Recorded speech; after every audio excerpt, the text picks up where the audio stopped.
आगामी निवडणुकीमध्ये भाजप स्वबळावरती निवडणूक लढवू शकतं असा दावा करून जितेंद्र आव्हाडांनी खळबळ उडून दिलेली आहे। त्यांनी सोशल मीडियावरती पोस्ट टाकून यावरती भाष्य केलं आहे।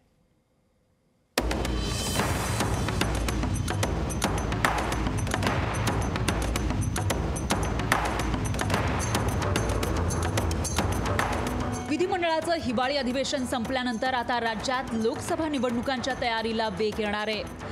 लोकसभेसाठी महाविकास आघाडीचा जागा वाटपाचा फॉर्म्युला कसा असेल आणि युतीमधील पक्षांचं जागा वाटप नेमकं कसं होणार याविषयी कयास लावले जात असतानाच राष्ट्रवादी शरद पवार गटाचे नेते जितेंद्र आव्हाड यांनी मोठा दावा केलाय। नागपूरमध्ये भाजप आरएसएसची एक वैचारिक बैठक झाली। त्या 3 राज्यातील निवडणुका जिंकल्यानंतर महाराष्ट्रामध्ये काय असू शकतं यावर मंथन झालं आणि याच मंथनातून राज्यात भाजपनं एकट्यानं निवडणूक लढवावी असं ठरल्याचं म्हणत आव्हाडांनी खळबळ उडवून दिली। जे गट गेले आहेत ते बाहेर येतील?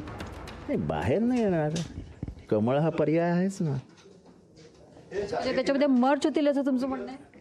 कमळ हा पर्याय आहे। भाजप कोणाचं ऐकेल, भाजप कोणाची दादागिरी सहन करेल असं मला अजिबात वाटत नाही। त्यामुळे लोकसभा स्वबळावरच लढतील? लढतील नाही लढतील पण कमळावर लढतील। तर या दाव्यावरून संजय राऊतांनी मुख्यमंत्री शिंदेंना टोला लगावला। मला कल्पना नाही, बहुतेक त्यासाठीच राज्याचे मुख्यमंत्री हे आरएसएस मुख्यालयात गेले असते।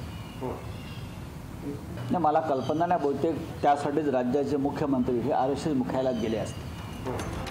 शिंदे गटाचे संजय शिरसाट यांनी मात्र बैठकीसंदर्भातील दाव्यावरून आव्हाडांना टोला लगावला।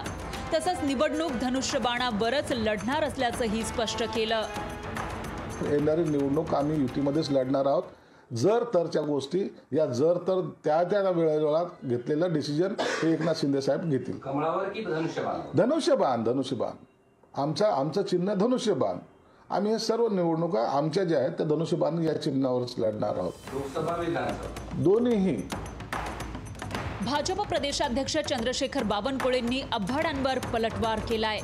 जितेंद्र आव्हाड स्टंटबाज असल्याचं म्हणत बावनकुळेंनी आव्हाडांचा तो दावा धुडकावून लावला। जितेंद्र आव्हाड हे स्टंटबाज आहे। जितेंद्र आव्हाडाला रोज काहीतरी स्टंट करायचा असतो आणि मीडियामध्ये राहायचं असतं। भारतीय जनता पार्टीची कुठलीही बैठक झाली नाही, संघासोबत बिलकुलच झाली नाही। देशात दुसऱ्यांदा सत्तेत आल्यानंतर भाजप मित्र पक्षांना डावलत असल्याचा आरोप होत असतो। नुकत्याच झालेल्या 5 राज्यांच्या निवडणुकांमधून भाजपची ताकद दिसून आली। त्यामुळे सध्या देशातील सगळ्यात मोठा पक्ष असलेला भाजप येत्या निवडणुकांमध्ये शिंदे आणि अजित पवार गटाला ठेंगा दाखवण्याची शक्यता नाकारता येत नाही। अशात आव्हाडांचा दावा खरा ठरला तर मात्र ठाकरेंना सोडून भाजपसोबत सत्तेत सामील झालेले शिंदे आणि शरद पवारांपासून दूर गेलेले अजित पवार काय करणार असा सवाल उपस्थित होतोय। ब्युरो रिपोर्ट, लोकशाही मराठी।